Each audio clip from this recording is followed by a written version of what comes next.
એ હા ભાઈ હા, એ કાગડા બધે કાળા જ હોય. એ તારી વાત એકદમ હાચી હો ભાઈ. એ બીજી એક વાત કહું. એકવાર હું મારા હાહરે ગયો.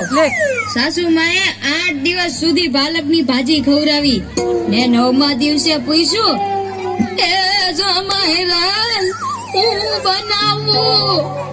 પછી તો મેં કહી દીધું, ખેતર બતાવી દો, એ હું જાતે ચરી લઈશ. ઓહો હો હો હો, ખરેખરી કરી તે તો. અરે હું હમણાં મારી પત્ની સાથે શાક માર્કેટમાં ગયો તે ઈ મને કહે 2 કિલો વટાણા લાવ. મેં કીધું લઈ લે, એમાં હું પૂછવાનું હોય? તો મને ઈ કે પૂછવું તો પડે ને, આ વટાણા ફોલવાના તો તમારે જ છે ને. યો કરો વાત. અરે બાયોની ક્યાં માંડો છો? આજકાલની પ્રજાઓ પણ જુઓ ની. મારી ટિંડોળના હાથમાં મોબાઈલ આવ્યો એટલે બસ પતી ગયું, સમજી લ્યો. આપણી સાથે વાત કરતા હોય અને કોકનો ફોન આવે એટલે હાલવા જ માંડે. એલા આપણે કાંઈ ખેતરના ઉભેલા ઝાડિયા છીએ? એને મન તો આપણે એવા જ હોય. એને તો મોબાઈલ આવ્યો એટલે કરલો દુનિયા મુઠ્ઠી મેં. ધીરુભાઈ અંબાણી જ જોઈ લ્યો. એમાં આ જીઓ આવ્યો ત્યારથી છોકરાઓ તો આપણો જીવ લઈ ગયા છે. અરે એનું નામ જીઓ નહીં પણ મરો એવું રાખવું જોઈતું તું. એ મોબાઈલ આવ્યો એટલે કેમેરો ગયો. એ મોબાઈલ આવ્યો એટલે ઘડિયાળ ગઈ. એ મોબાઈલ આવ્યો એટલે બેટરી ગઈ. મોબાઈલ આવ્યો એટલે ટપાલ ગઈ. મોબાઈલ આવ્યો એટલે કોમ્પ્યુટર ગયું. મોબાઈલ આવ્યો એટલે નિરાત ગઈ. અને એમાંય જો આપણો મોબાઈલ આપણી ઘરવાળીના હાથમાં આવ્યો તો આપણે ગયા. યો કરો વાત. એલા આ જીઓ ઉપરથી યાદ આવ્યું, તમને ખબર છે હમણાં સુધી પછી પૈસા હાલતા હતા ઈ કોણે બંધ કરાવે? ઈ ખબર છે તમને કોઈને? નથી ખબર ને? સરકારે બંધ કરાવ્યા, બીજું કોણ કરે? એ નહીં, ઈ પછી પૈસા એટલે પાવલી. ઈ પાવલી આ જીઓ વાળા મુકેશ અંબાણીએ બંધ કરાવી. એ કેવી રીતે?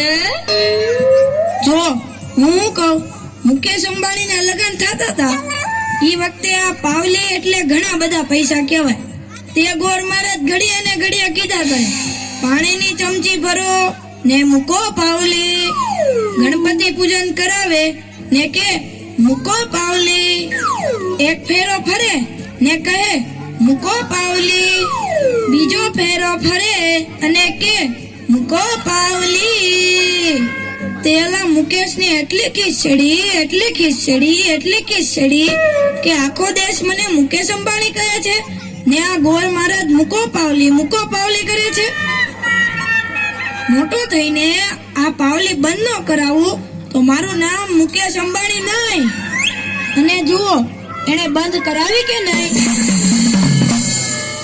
અને ઈ મોબાઈલ ના કારણે છોકરા કઈ બગડ્યા છે.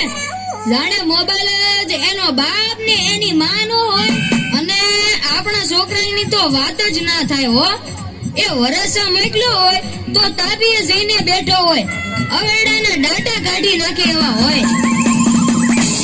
કાલે મેં ઓયલા પહેલાને કીધું કે તારો છોકરો પથ્થરના ઘા કરે છે, કોઈને વાગી જશે.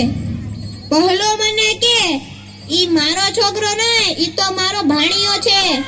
મારો છોકરો તો તારા બૂટમાં પાણી ભરે જો.